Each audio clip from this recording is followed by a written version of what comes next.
बिस्मिल्लाहिर्रहमानिर्रहीम। अस्सलाम वालेकुम नाज़रीन। इससे पहले आप इस कहानी की 112 के साथ सुन चुके हैं और अब किस नंबर 113 मुलाहिजा फरमाएं। ओए परिचेरा, अरफान उसकी तरफ देखते हुए कहा, यार चाय तो पिला दो, बड़ी प्यास लग रही है।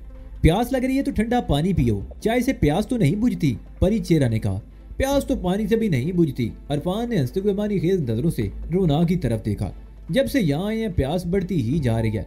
अच्छा तुम चाय तो बनाकर लाओ, थोड़ी देर बाद बनाऊंगी चाय, अभी नहीं मिलेगी। परिचेरा ने कहा, यार बना दो ना, बहुत दिल चाह रहा है। अरफान बोला, बना दो ना इन्हें चाय, क्यों बहस कर रहे हो।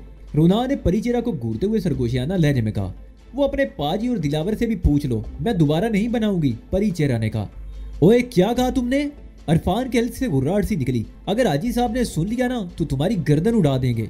मैंने क्या कहा है तुम्हारे हाजी को। परिचेरा बोला, बड़े भाई को पाजी कहते हैं। बना ले। अरफान बोला, उनके लिए भी बना ले, चल जल्दी कर। परिचेरा उन्हें घूरता हुआ किचन में घुस गया। रोना मेज के पास खड़ी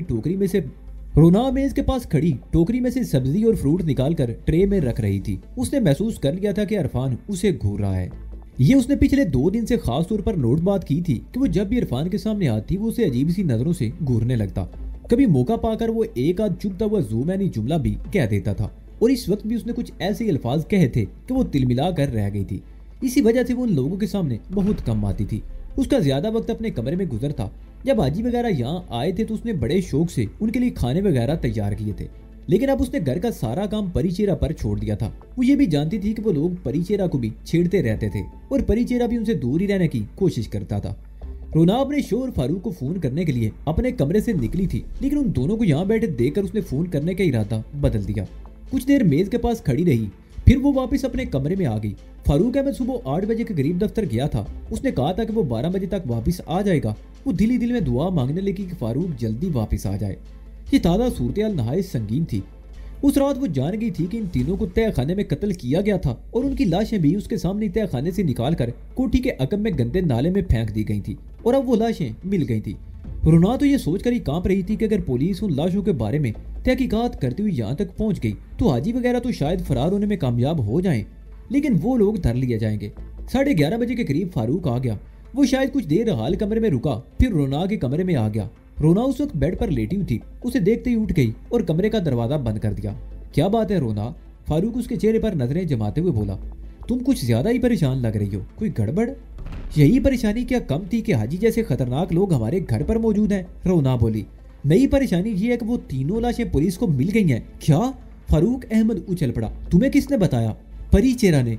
रोना ने जवाब दिया, वो लाशें देख कर आया है। क्या हाजी वगैरह को पता चल गया है। फारूक ने पूछा, नहीं अभी नहीं, मैंने परिचेरा को मना कर दिया था कि आपके आने से पहले उन्हें ना बताए। रोना ने कहा, मैं भी हाजी से बात करता हूँ। फारूक बोला, उस शख्स की वजह से हम अजीब मुसीबत में फंस गए हैं। अगर पुलिस यहाँ तक पहुँच गई तो हम भी कत्ल के इल्जाम में धर लिए जाएंगे। खुदा के लिए इन्हें यहाँ से निकालो। रोना बोली, इस तरह बात करो कि ये लोग खुद ही यहाँ से दफान हो जाएं। इनकी वजह से तो हर वक्त मेरी जान सूली पर टंगी रहती है। देखो मैं हाजी से बात करता हूँ। फारूक कहते हुए दरवाजा खोलकर बाहर निकल गया। अरफान और रब नवाज अब भी हाल में बैठे हुए थे। फारूक हाजी वाले कमरे में गया। हाजी बेड पर लेटा हुआ था और दिलावर उसके पैर दबा रहा था। बड़ा गजब हो गया हाजी साहब। फारूक बेड के सामने कुर्सी पर बैठते हुए बोला, आजकल मैं हर किस्म की बुरी खबरें सुनने के लिए तैयार हूँ। नई खबर क्या है। हाजी ने पुरसुकून लहजे में पूछा। नई खबर यह है कि पुलिस ने उन तीनों की लाशें यहाँ से चंद गज आगे नाले के पुराने पुल में फंसी हुई देख ली हैं। फारूक ने बताया। क्या। हाजी उछल पड़ा, तुम्हें कैसे पता चला। सुबह परिचेरा सौदा लेने के लिए गया था तो उसे पता चला था। उसने लाशें भी देखी थी। उसने रोना को बता दिया और रोना मेरे इंतजार में खामोश बैठी रही थी।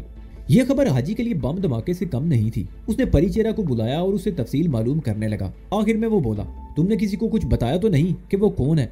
मैं तुम्हारी तरह बेवकूफ तो नहीं हूँ। परिचेरा ने तड़ से जवाब दिया। हाजी उछल पड़ा, ओए मुझे बेवकूफ कहता है जिसने सारी दुनिया को अपनी मुट्ठी में ले रखा है। जबान संभाल कर बात किया कर मुझसे, वरना जबान खींच लूंगा। दुनिया को मुट्ठी में ले रखा है। परिचेरा तंजिया अंदाज में हंस दिया। खुद तो छुप कर यहाँ बैठा हुआ है, इतना बहादुर है तो जाकर पुलिस को बता देना कि वो तीनों कौन थे और तुम उन्हें रस्सियों में बांध कर यहाँ लाए थे। बंद कर अपनी जबान। हाजी घुर्राया, और दफा हो जाए यहाँ से। और सुनो, तुम अब कोठी से बाहर नहीं निकलोगे। आए हाय। परिचेरा मखसूस लहजे में बोला, मैंने क्या जुर्म किया है जो छुप कर बैठा रहूं। वो बुड़बुड़ाता हुआ कमरे से निकल गया। आवाजें सुनकर अरफान और रब नवाज भी अंदर आ गए। हाजी उन पर बरस पड़ा। वो अरफान की तरफ देखते हुए चीखा, देख देख लिया ना तुमने, मैंने कहा था कि इन्हें तय खाने का फर्श खोद कर दफन कर दो, मगर तुमने ही कहा था कि लाशों को नाले में फेंक दे, वो पानी में बहती हुई दूर चली जाएंगी। मगर वो तीनों लाशें पुल में फंस गई। अब पुलिस नाले के साथ साथ कुटियों में आकर तहकीक जरूर करेगी। अगर पुलिस यहाँ आ गई तो क्या करोगे? हमें क्या मालूम था हाजी जी कि लाशें पुल में फंस जाएंगी, इरफान ने कहा। मगर आप फिक्र ना करें जी, पुलिस यहाँ आ भी गई तो आप तक या हम तक नहीं पहुंच सकेगी। अब ये जगह हमारे लिए खतरनाक हो गई है, हाजी बोला। एक तरफ पुलिस और दूसरी तरफ कमबख्त समीना और शारक। पुलिस अगर अपने तौर पर यहाँ तक ना भी पहुंची तो उनकी तरफ से खतरा मौजूद है। वो कमबख्त किसी भी वक्त पुलिस को यहाँ हमारी मौजूदगी की इतला दे सकते हैं। मगर आपने कहा था कि समीना और शारक बहुत असूल परस्त हैं, वो पुलिस को हमारे बारे में नहीं बताएंगे, इरफान ने कहा। और किसी के दीन ईमान का कोई भरोसा नहीं, हाजी बोला। मोहब्बत और जंग में सब कुछ जायज होता है। अगर वो पुलिस को इतला दे भी दें तो हम उनका क्या बिगाड़ लेंगे? तो अब क्या किया जाए हाजी जी? इरफान बोला। तुम राबनवाज को लेकर शादीपुर चले जाओ, वहाँ करामत से मिलकर कहो कि अगर यहाँ गड़बड़ हुई तो हो सकता है हम आज रात उसके पास आ जाएं। हमारे लिए सारा बंदोबस्त करके रखे, हाजी ने कहा। ठीक है जी, हम अभी चले जाते हैं, इरफान ने कहा। थोड़ी देर बाद वो दोनों कोठी से निकल गए। इत्तफाक से कोठी से निकलते ही उन्हें एक रिक्शा मिल गया। रिक्शा सड़क के किनारे एक दरख्त के नीचे खड़ा था और ड्राइवर पिछली सीट पर टांगे पिसारे बैठा हुआ था। उधर कोठी में हाजी फारूक अहमद से बहस कर रहा था। फारूक इस बात पर खौफजदा था कि अगर पुलिस इस कोठी तक पहुंच गई तो वो भी मारे जाएंगे। ये तो तुम्हें पहले सोचना चाहिए था कि हम जैसे लोगों से दोस्ती बाज़ औक़ात कितनी खतरनाक साबित हो सकती है, हाजी ने कहा। लेकिन उस वक्त तो तुम्हारे जहन में कुछ और था। हाजी सोने की चिड़िया था। मुझसे लंबी लंबी रकमें लेते हुए तुमने कभी ये नहीं सोचा था कि ये रकमें तुम्हारे गले का फंदा भी बन सकती हैं। और जब मैंने तुम्हारी बीवी को डायमंड का सेट दिया था तो तुम दोनों कितने खुश थे। और अब क्यों मरे जा रहे हो? मुझसे दोस्ती किया तो जिगरा भी रखो, बुज़दिल मत बनो, कुछ नहीं होगा तुम्हें। मैं बुज़दिल नहीं हूँ हाजी साहब, लेकिन रोना, आप जानते हैं औरतों का दिल कितना छोटा होता है। वो डर रही है, फारूक ने कहा। ओए समीना भी तो औरत ही है, हाजी बोला। उसे देखो, उसने सारी दुनिया को निचा रखा है। अपनी बीवी को समझाओ, कुछ नहीं होगा उसे। मेरा ख्याल है रोना और परिचेरा को गांव भेज दूं, फारूक बोला। बिल्कुल नहीं, हाजी के हल्क से गुर्राहट निकली। गांव जाकर वो दोनों अपनी जबान पर काबू नहीं रख सकेंगी। और तुम्हारा ये जो खुसरा है ना, इससे मुझे ज्यादा डर लगता है। ये कौम बड़ी खतरनाक होती है, जो मुंह में आता है बकते चले जाते हैं। इसका बाहर जाना कम कर दो और तुम डरो मत। हाजी अपने वफादारों को फरामोश नहीं करता। ये गड़बड़ खत्म हो लेने दो, मैं तुम्हें इतना कुछ दूंगा कि सारी तकलीफें भूल जाओगे। ठीक है हाजी जी, फारूक कहते हुए उठ गया। वही करूंगा जो आप कहते हैं। वो अपने कमरे में आ गया। रोना बेड पर बैठी हुई थी। क्या कहता है वो? रोना ने सवालिया निगाहों से उसकी तरफ देखा। मेरा ख्याल है वो लोग आज रात को यहाँ से चले जाएंगे, फारूक ने कुर्सी पर बैठते हुए कहा। इरफान और रबनवाज शादीपुर गए हैं किसी और जगह का इंतजाम करने के लिए। खुदा करे इनका बंदोबस्त हो जाए तो ये लोग आज रात ही यहाँ से चले जाएं। अब तुम घर पर ही रहना, कहीं मत जाना, रोना उठते हुए बोली। पता नहीं क्यों मुझे इन लोगों से भी डर लगने लगा है। इरफान तो खा जाने वाली नजरों से मुझे घूरता रहता है। फारूक ने कोई जवाब नहीं दिया। रोना ये शिकायत पहले भी कर चुकी थी। सोचा था कि हाजी से शिकायत कर दे, लेकिन फिर खामोश ही रहा था। दोपहर का खाना खाने के बाद रोना फिर अपने कमरे में आ गई। परिचेरा काम में मसरूफ था। 5 बजे के करीब कॉल बेल की आवाज सुनाई दी। परिचेरा उस वक्त हाल में अकेला था। बेल की आवाज सुनकर वो बाहर निकल आया। गेट खोलकर जैसे ही पुलिस वालों पर नजर पड़ी, उसके दिल की धड़कन तेज हो गई। उसने बड़ी खूबसूरती से अपनी कैफियत पर काबू पा लिया। सब इंस्पेक्टर से मुख्तसर सी बात करने के बाद वो अंदर आ गया। कॉल बेल की आवाज सुनकर हाजी और फारूक हाल कमरे में आ गए। परिचेरा ने पुलिस के बारे में बताया तो हाजी जल्दी से बोला, तुम बाहर नहीं जाओगे, रोना को भेजो। फारूक की कलमे को उलझन में मुब्तला रहा। फिर कमरे में आ गए और रोना को पुलिस के बारे में बताने लगा। घबराने की जरूरत नहीं, फारूक ने कहा। वो शायद इन लाशों के बारे में तहकीकात कर रहे हैं। मुख्तसर बात करना और अपने आवाज पर काबू रखना। पुलिस का सुनकर रोना के दिल की धड़कन तेज हो गई। अपनी अंदरूनी कैफियत पर काबू पाने में उसे 1 मिनट लगा और फिर वो गेट पर आ गई। वो तकरीबन 10 मिनट तक पुलिस ऑफिसर से बातें करती रही। उसके दिल पर अजीब सी कैफियत तारी थी और वो बहुत मोहतात अंदाज में पुलिस ऑफिसर के सवालात के जवाबात दे रही थी। रोना ने अंदर आकर सब कुछ बताया। हाजी के चेहरे पर तमानी सी आ गई। चलो बला टल गई, वो बुड़बुड़ाया। पुलिस वाले आसानी से पीछा नहीं छोड़ते हाजी साहब, फारूक ने कहा। वो इस तरह आसानी से तहकीकात खत्म नहीं करेंगे। हो सकता है वो दोबारा आए और अगर उन्हें शुबा हो गया तो वो कोठी के अंदर भी आ सकते हैं। शायद तुम ठीक ही कहते हो, हाजी ने गहरा सांस लेते हुए कहा। लेकिन तुम्हें डरने की जरूरत नहीं, सब ठीक हो जाएगा। हाजी मुतमईन हो गया था, लेकिन फारूक की परेशानी कम नहीं हुई थी। वो अपने कमरे में आकर सरगोशियों में रोना से बातें करता रहा। मेरा ख्याल है ये लोग आज रात यहाँ से चले जाएंगे, वो कह रहा था। अगर ना गए तो हम कल सुबह ये कोठी छोड़ देंगे। आज रात तुम अपने तमाम जेवर, नकदी, दूसरी कीमती चीजें एक छोटे सूटकेस में रख लेना। कल किसी वक्त मौका मिलते ही हम यहाँ से निकल जाएंगे। क्या बाकी सब कुछ यहीं छोड़ देंगे? रोना बोली। इतना कीमती साजो सामान और ये कोठी, हमने ये सब कुछ बनाने में कितनी मेहनत की थी, ये सब कुछ हमें छोड़ना पड़ेगा? जान से ज्यादा कीमती तो कोई चीज नहीं होती, फारूक बोला। हालात बेहतर हुए और किस्मत ने साथ दिया तो ये सब कुछ दोबारा बन जाएगा। क्या ये लोग हमें यहाँ से निकलने देंगे? रोना बोली। तुम अपना सूटकेस तैयार कर लेना, रात ही को मौका पाकर मैं सूटकेस कार की डिग्गी में रख दूंगा। कल दिन में कोई ना कोई मौका मिल ही जाएगा। परिचेरा को अभी ये बात मत बताना, ठीक है? रोना ने इस बात में सर हिलाया। इरफान और रब नवाज दोपहर के खाने से पहले गए थे। उनकी वापसी शाम 6 बजे हुई। वो दोनों आते ही हाजी के कमरे में घुस गए और दरवाजा अंदर से बंद कर लिया। तकरीबन आधे घंटे बाद दरवाजा खुला। हाजी ने फारूक अहमद को बुला लिया। तुम लोगों को परेशान होने की जरूरत नहीं, हाजी ने कहा। हम 8 बजे के करीब यहाँ से चले जाएंगे और अगर मुनासिब समझो तो तुम लोग भी कोठी को ताला लगाकर 2-4 दिन के लिए कहीं चले जाओ, ताकि पुलिस दोबारा इधर आए तो तुम लोगों से सामना ना हो। ठीक है हाजी जी, फारूक ने जवाब दिया। हम सुबह ही गाँव चले जाएंगे, फारूक ने रोना को बताया तो उसके चेहरे पर तमानियत सी आ गई, लेकिन उसे मुकम्मल इत्मीनान उसी वक्त हो सकता था जब ये लोग यहाँ से चले जाते। 6 बजे के करीब हाजी ने मकसूद को फोन कर दिया। 6 बजे के करीब हाजी ने मकसूद को फोन कर दिया। ठीक 8 बजे पहुंच गई थी। वही पेजेरो थी। हाजी वगैरह के बैठने के बाद पेजेरो जब रुखसत हुई तो फारूक और रोना ने इत्मीनान का सांस लिया। गाड़ी में बैठने से पहले इरफान ने अजीब सी नजरों से रोना की तरफ देखा, मगर उस वक्त रोना को उन पुरहवस नजरों की परवाह नहीं थी, क्योंकि अब उसे यकीन था कि वो वापस नहीं आएगा। 9 बजे के करीब उन लोगों ने खाना खाया। खाने के कुछ ही देर बाद कोठी के पीछे नाले की तरफ से कुछ आवाजें सुनकर वो चौंक गए। फारूक कमरे से निकलकर बाहर आ गया और अकबी दीवार के करीब रुककर आवाजें सुनने लगा और फिर उसका दिल उछलकर हल्क में आ गया। दीवार के दूसरी तरफ बातों से अंदाजा लगाने में उसे दुश्वारी पेश नहीं आई कि वो पुलिस वाले थे, जो इस वक्त भी गालबन टार्चों की रोशनी में नाले और कोठियों के दरमियान कुछ जगहों का मुआयना करते फिर रहे थे। इधर की 2 कोठियां मशकूक हैं। एक आवाज सुनाई दी, सुबह सबसे पहले इन्हीं को चेक किया जाएगा। सुबह एक बार फिर हमें यहाँ भी आना पड़ेगा ताकि दिन की रोशनी में इस जगह का अच्छी तरह मुआयना किया जाए।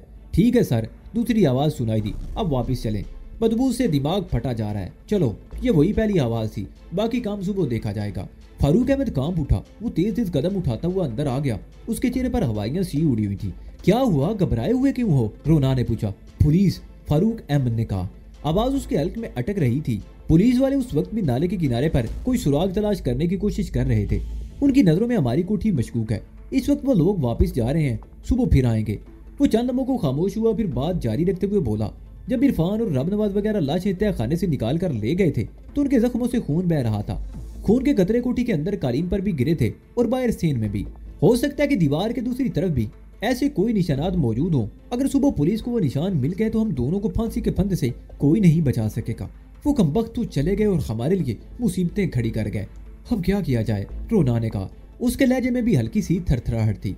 हमें सुबह का इंतजार नहीं करना चाहिए, फारूक अहमद ने कहा। फिलहाल हमारी भलाई इसी में है कि हम फौरी तौर पर यहाँ से निकल जाएं। कहाँ जाएंगे? रोना बोली। गांव बाई जलाल के पास, फारूक ने जवाब दिया। तुम ऐसा करो, तैयारी शुरू कर दो। तमाम जेवर, नकदी और कीमती चीजें पैक कर लो। मैं एक जरूरी काम से जा रहा हूँ, 1-1.5 घंटे में वापसी होगी। मेरे वापस आते ही हम यहाँ से निकल जाएंगे। मैं परिचेरा को साथ लिए जा रहा हूँ। हमारे आने तक तुम तैयारी मुकम्मल कर लो। कहाँ जा रहे हो? रोना ने उलझी हुई नजरों से उसकी तरफ देखा। चुबुर्जी, फारूक अहमद ने जवाब दिया। कोशिश करूंगा कि जल्दी वापस आ जाऊं, तुम तैयारी शुरू कर दो। फारूक कमरे से निकल आया। उसने परिचेरा को साथ लिया और गाड़ी में बैठ गया। रोना ने बाहर का गेट बंद कर दिया और कमरे में आकर इधर उधर देखने लगी और फिर उसने तैयारी शुरू कर दी। अलमारी खोलकर तमाम अच्छे कपड़े पलंग पर डाल दिए। अलमारी के निचले हिस्से की तिजोरी खोली और जेवरात के डिब्बे निकाल कर रखने लगी। कीमती जेवरात के कई सेट थे, उनमें डायमंड का वो सेट भी था जो उसे हाजी ने दिया था। उसने तमाम जेवरात डिब्बों से निकाल दिए और उन्हें शीशे के खूबसूरत संदूकचे में रखकर तिजोरी में से नोटों के बंडल निकालने लगी। 1000 और 500 वाले नोटों के कई बंडल थे। वो तिजोरी में से प्राइस बांड वाले बंडल निकाल रही थी कि बाहर की तरफ आहट सुनकर चौंक गई। उसने खिड़की के शीशे से झांकने की कोशिश की, मगर बाहर की तारीकी में कुछ नजर नहीं आया। चंद लम्हों बाद आहट दोबारा सुनाई दी। वो कमरे से निकलकर हाल में से गुजरती हुई बरामदे में खुलने वाले दरवाजे की तरफ बढ़ने लगी। हैरत की बात थी कि इस वक्त उसे किसी किस्म का डर या खौफ महसूस नहीं हो रहा था। हालांकि सूरत-ए-हाल नहायत संगीन और तकलीफ दे थी। उसकी वजह शायद ये थी कि हाजी वगैरह के जाने के बाद वो अपने आप को अपने घर में महफूज समझती थी। पुलिस का खौफ इसलिए नहीं था कि उनकी बातों से ये अंदाजा हो गया था कि वो सुबह से पहले यहाँ नहीं आएंगे, और किसी और तरह से डर खौफ नहीं था। वो कई साल से इस कोठी में रहाइश पजीर थी, 20 मरतबा अकेली रही थी। कभी कोई ऐसी बात नहीं हुई थी और उसने कभी किसी किस्म का डर खौफ महसूस नहीं किया था, और अब भी उसके दिल में किसी किस्म का डर खौफ नहीं था। उसने बोल्ट डालकर दरवाजे का एक बट जरा सा खोल दिया और बाहर झांकते हुए बोली, कौन है? लेकिन कोई जवाब नहीं मिला। उसने दरवाजा कुछ और खोलकर बाहर झांका। बरामदे का बल्ब बुझा हुआ था और बाहर तारीकी थी। वो चंद में तारीकी में घूरती रही, फिर पीछे हटकर दरवाजा बंद करना ही चाहती थी कि दाईं तरफ से आहट सुनाई दी और बाहर से किसी ने दरवाजे को जोरदार धक्का दिया। दरवाजे का पट रोना की पेशानी पर लगा। उसके मुंह से हल्की सी चीख निकल गई। वो लड़खड़ाकर पीछे हटी, इससे पहले कि वो संभल सकती। दरवाजा धड़ से बंद हो गया। रोना ने संभल कर देखा तो उसका दिल उछल कर हल्क में आ गया और उसे अपना सांस सीने में रुकता हुआ महसूस होने लगा, क्योंकि इरफान उसके सामने खड़ा था। उसके हाथ में लंबे फल वाला चाकू था और आंखों में बड़ी खौफनाक चमक थी। रोना सरतापा लर्ज उठी। उसने चीखना चाहा मगर इरफान ने बड़ी तेजी से आगे बढ़कर उसे इस तरह दबोच लिया कि उसका एक हाथ रोना के मुंह पर था और चाकू की नोक उसके सीने पर। अगर तुमने चीखने की कोशिश की तो चाकू तुम्हारे सीने में उतार दूंगा। इरफान के लहजे में भेड़िए की सी हुर्राहट थी। वो उसे उल्टे पैर घसीटता हुआ उसके बेडरूम में ले आया। रोना अपने आप को छुड़ाने के लिए मचल रही थी। कमरे में बेड पर जेवरात और नोटों के बंडल देखकर इरफान की आंखों में चमक सी उभर आई। भागने की तैयारी कर रही हो, इरफान ने कहा और रोना को धक्का देकर बेड पर गिरा दिया। अगर तुमने मुंह से आवाज निकालने की कोशिश की तो तुम्हारी इस खूबसूरत जिस्म की बोटियां कर दूंगा। तुम यहाँ क्यों आए हो? वो अकलाई। मैं जब से यहाँ आया हूँ तुम्हारे हुस्न ने मुझे पागल कर रखा है। यहाँ रहते हुए तो मुझे तुम्हें हाथ लगाने का मौका नहीं मिला। यहाँ से जाते हुए मैं हाजी से बहाना करके गाड़ी से उतर गया। तुम्हारे इस खूबसूरत बदन से फैजियाब हुए बगैर मैं कैसे जा सकता था? मैं बाहर छुपा खड़ा था। मुझे यकीन था कि तुम्हारा खसम बाहर जरूर जाएगा। अगर वो बाहर ना भी जाता तो कुछ देर बाद मैं अंदर आ ही जाता और मुझे अपना मतलब पूरा करने से कोई रोक नहीं सकता था। लेकिन ये मेरी खुशकिस्मती है कि ना सिर्फ तुम्हारा खसम बल्कि वो खुसरा भी उसके साथ चला गया। अब मैं हूँ और तुम हो। मैं जिस काम से आया हूँ वो तो करके ही जाऊंगा। अगर तुम मुझसे ताउन करोगी तो बड़ी अच्छी बात होगी। बसूरत दीगर ये चाकू देख रही हो, तुम्हारे जिस्म की एक एक बोटी काट कर फेंक दूंगा। नहीं नहीं, रोना के हल्क से फंसी सी आवाज निकली। खुदा के लिए मुझे कुछ मत कहो। ये सब कुछ ले जाओ और मुझे छोड़ दो। ये सब कुछ तो मैं ले ही जाऊंगा मगर तुम्हें कैसे छोड़ सकता हूँ? इरफान मानी खेज अंदाज में मुस्कुराता हुआ आगे बढ़ा। खुदा के लिए मुझ पर रहम करो। रोना घिघियाई। रहम करना तो हमने सीखा ही नहीं, इरफान बोला। अगर रहम जैसी चीज से आशना होता तो हाजी जैसे भेड़िए के साथ ना होता। वो मजीद आगे बढ़ा। रोना ने उठकर एक तरफ छलांग लगानी चाहिए मगर इरफान उसे पकड़कर बेड पर गिरा दिया। रोना ने फिर उठने की कोशिश की। इरफान ने उसके मुंह पर थप्पड़ मार दिया। रोना के मुंह से चीख निकल गई। इरफान ने इधर उधर देखा। बेड पर कपड़े भी बिखरे हुए थे। इरफान ने एक दुपट्टा उठा लिया और रोना के मुंह पर इस तरह दुपट्टा बांधने लगा जैसे घोड़े के मुंह में लगाम डाली जाती है। रोना बुरी तरह मचल रही थी। वो अपने हाथों और पैरों को इस्तेमाल में लाते हुए अपने आप को बचाने की कोशिश कर रही थी मगर इरफान उससे ज्यादा ताकतवर था। उसने न सिर्फ उसके मुंह पर दुपट्टा बांध दिया बल्कि उसे इस तरह दबोच लिया कि मुजाहमत के बावजूद रोना अपने आप को उसकी गिरफ्त से नहीं निकाल सकी। रोना अपने आप को बचाने के लिए बुरी तरह हाथ पैर मार रही थी। उसके मुंह से खरखराहट की आवाजें निकल रही थी मगर इरफान उस पर हावी हो रहा था। रोना चंद मिनट से ज्यादा उसका मुकाबला नहीं कर सकी। वो परकटी चिड़िया की तरह फड़फड़ा कर रह गई। उनकी धींगा मुश्ती में जेवरात वाला शीशे का संदूकचा नीचे गिर गया। शीशा टूटा नहीं था लेकिन ढकना खुल जाने से कुछ जेवरात कालीन पर बिखर गए थे। वो नीचे झुककर जेवरात समेटने लगा। इसी दौरान रोना ने अपने मुंह पर बंधा हुआ दुपट्टा हटा दिया और उठकर चीखती हुई दरवाजे की तरफ दौड़ी।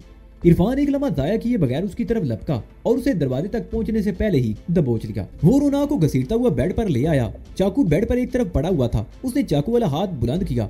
रोना की आंखें खौफ से फैलने लगी। उसने चाकू के वार से बचने के लिए एक तरफ फटना चाहा मगर इरफान उसे एक घुटने के दबाव से बेबस कर रखा था। चाकू पूरी कुव्वत से रोना के सीने में पेवस्त हो गया। उसकी चीख हल्क में घुटकर रह गई। वो बुरी तरह तड़पने लगी। इरफान ने एक हाथ से उसका मुंह दबाए रखा और दूसरे हाथ से उसके सीने और पेट पर चाकू के वार करता रहा। रोना के जख्मों से बहने वाला खून बेड पर और इधर उधर फैलता रहा। इरफान के लिबास पर भी खून के छींटे पड़े थे। मिलाकर वो रोना को छोड़कर खड़ा हो गया। चाकू उसके सीने में ही पेवस्त रहने दिया।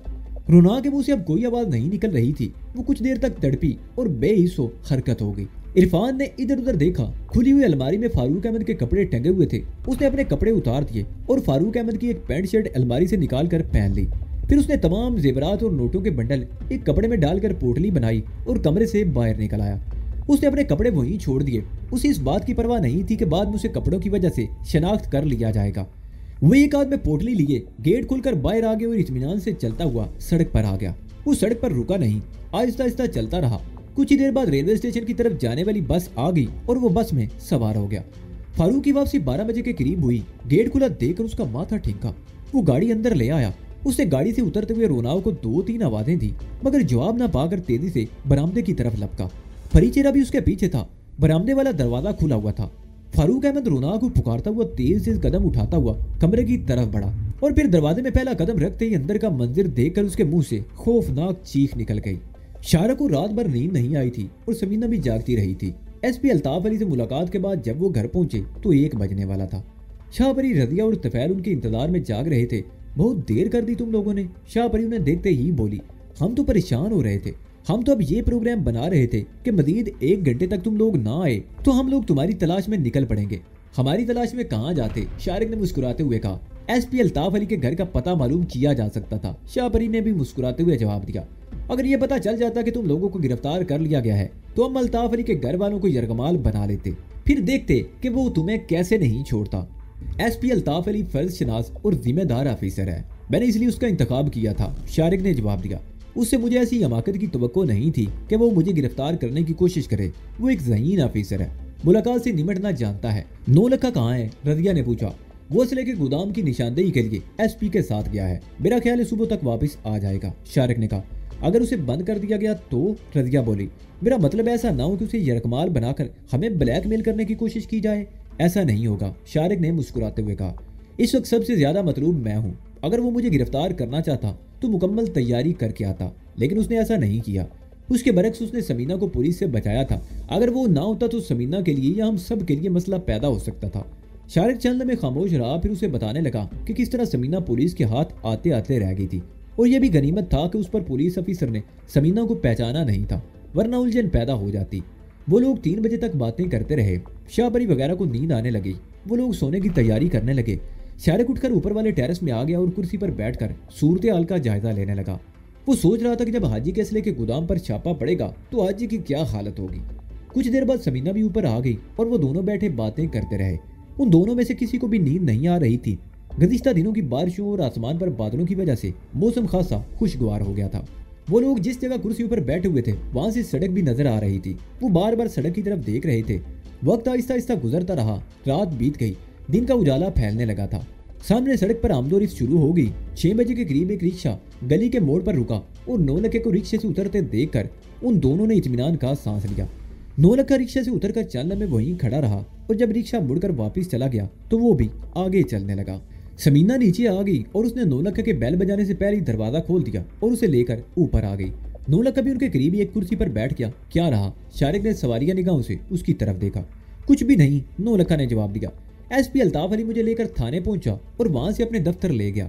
दफ्तर में बैठकर वो बाज़ आला अफसरों को टेलीफोन करता रहा, फिर मुझे साथ लेकर डीआईजी के दफ्तर पहुंच गया। 3 बजे वहां डीआईजी के अलावा चंद और आला अफसरान भी जमा हो गए। मुझे दूसरे कमरे में बिठा दिया गया। वो तकरीबन 1 घंटे तक मीटिंग करते रहे। फिर एसपी अल्ताफ अली ने मुझे बताया कि फौरी तौर पर अड्डे पर छापा मारना मुमकिन नहीं, ये कार्रवाई कल यानी आज रात की जाएगी और इस कार्रवाई के बारे में मीटिंग में शरीक अफसरों के अलावा किसी को हवा नहीं लगने दी जाएगी। एसपी अल्ताफ अली ने मुझे आज रात 8 बजे अपने दफ्तर आने को कहा है। ओह, शारिक बोला, क्या अल्ताफ अली ने अपने अफसरों को तुम्हारे बारे में बताया था? हाँ, 9 लखे ने जवाब दिया। उसने डीआईजी के सामने मुझे भी पेश किया था और कहा था कि असले के अड्डे के बारे में इतला शारिक ने दी थी और ये शारिक का खास आदमी है। फिर शारिक ने सवालिया निगाहों से उसकी तरफ देखा।